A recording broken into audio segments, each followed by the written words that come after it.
Dan Foster for Fight Talk, and I'm with cruiserweight contender Chris Billiam-Smith. How are you? Yeah, very well, thanks, mate. Yourself? Yeah, good, cheers. So, out October 13th, the iconic home of boxing, York Hall. I believe that's your first time as a professional fighting there? Yeah, as a pro, I boxed there a couple of times as an amateur, but yeah, it'd be great to box there as a pro. The atmosphere in there is great, as I'm sure you know. So yeah, hopefully bring a big crowd up and create some noise. Yeah, it's certainly a venue accustomed to it to generate a lot of atmosphere. Yeah, definitely. So you'll be facing Robin Dupre in a Commonwealth title eliminator. Experienced chap, only lost one to former champion Luke Watkins. Have you seen anything? What have you seen of Robin Dupre, and what kind of challenge you think he'll bring? Well, I was ringside for that fight against Luke Watkins, because obviously it was a Cyclone show last year. I thought he gave Luke a few problems early on. He's a tricky customer. He moves well, and he lets his shots go. He lets his hands go. He's not one to hold back. So he comes to fight, and he comes to make things awkward for you. So I expect a tricky test, and especially early on, I expect it to be quite a bit of a thinking match. So just yeah, I've got a lot to think about, and I'll watch a bit more of him before the fight, so I can see anything that any flaws. Yeah, any flaws that I'll try and exploit. Yeah. This will be your fourth outing this year as professional. Third this year, I think. Yeah. Cool. It was March, June, and this will be my third. Yeah. Third. Not keeping nice and busy. I mean, is that a kind of schedule you want to be keeping in terms of getting out as much as possible? Yeah, I mean, every boxer wants to be busy. Yeah.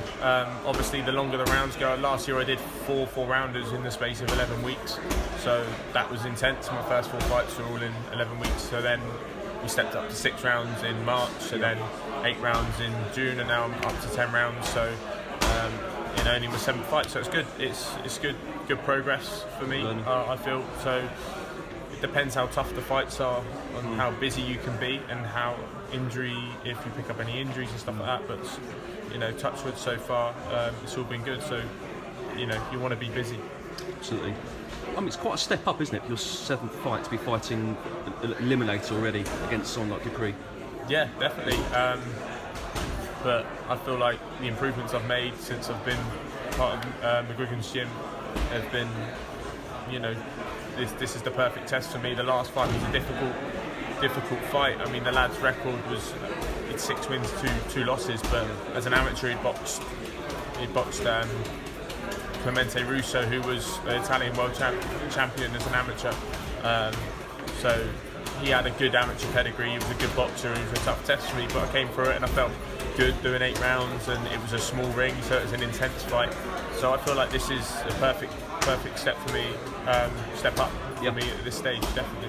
Well, as you mentioned, you're trained by Shane McGuigan, highly respected trainer. How did that opportunity come about to train under his tutelage? So back in 2015, I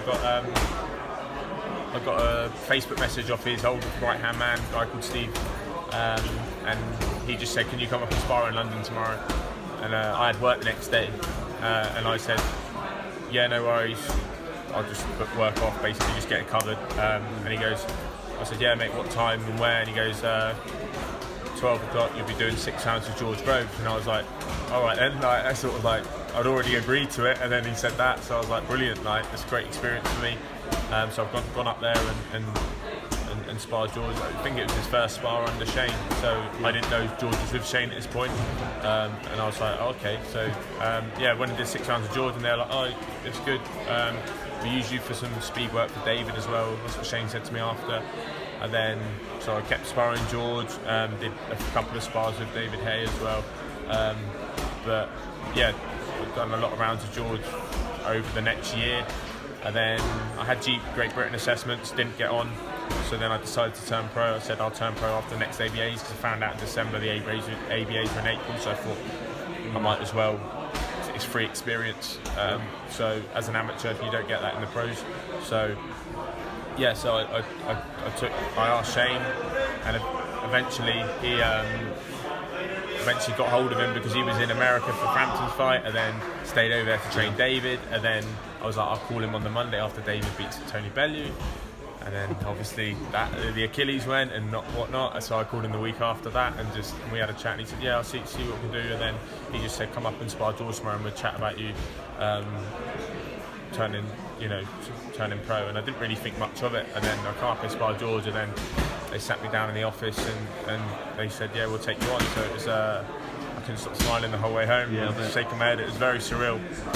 And even now, like it's become really close. All the lads in the gym. The atmosphere is great.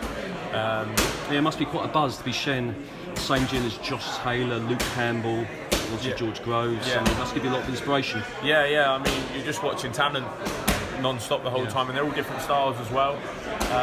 So it's just such a you can't not improve. You can't. You've got some of the best boxers in the world in their respective weight divisions, all in the same gym.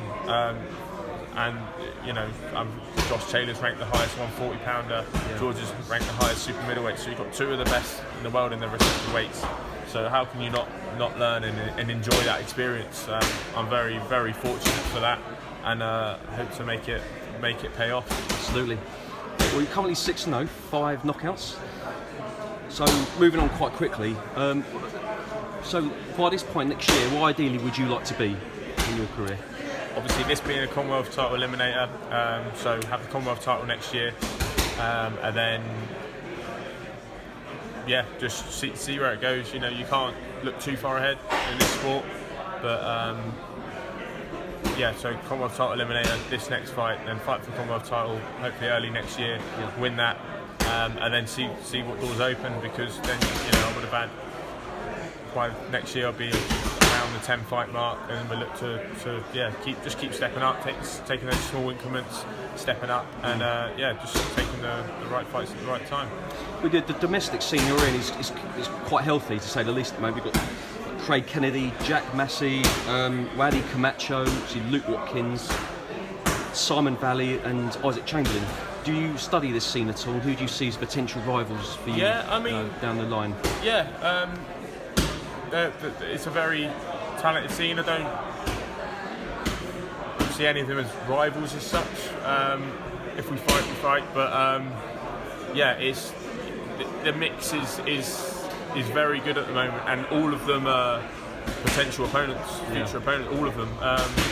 We've obviously got Askin and Nicoli fighting next weekend for the British. So I imagine the winner of that will want to move on, to be honest. But you never know. So. It could end up fighting one of those two next year. You just never know what this game's going to throw up. So, domestically it's great.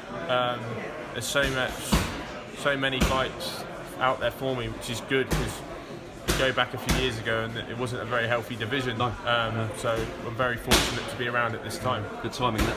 Yeah. So last in. So you just touched on. So next weekend, the British title will be contested by holder Matty Askin, defending against former Commonwealth champion Lawrence Coley. What's your thoughts on that fight? I think it's a good fight. I think it's a great. It will tell us a lot about Lawrence Coley. I think, because Matty Askin's been there. He's done it. He's been in there with some good fighters, and everyone knows what he's about. If Matty can force the pace a bit and land, they can both punch. So I can't see it personally going the distance.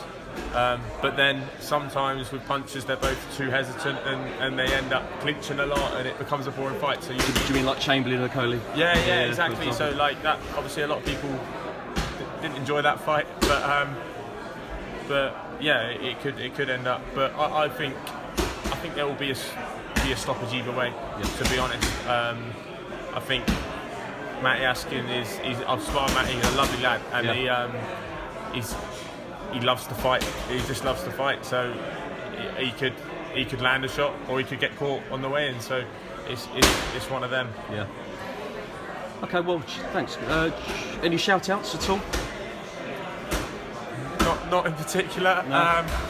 as your fight talk, I better give Craig Scott a shout out because he's a good lad and he loves a shout out. He has his moments, great. I'll just thanks everyone for supporting me so far. The tickets for this fight have been fantastic, and I've probably sold just over 100 already, and it's in London, so it's a bit of a journey from Bournemouth to get over to East London, but the support's been fantastic, so a massive thank you to everyone who's bought a ticket. Excellent. Chris, thanks for your time, thanks for speaking to us, and good luck training and your lead up to the fight on the 13th. Brilliant, thank you, mate. Cheers, mate, thank you. Thanks. Cheers.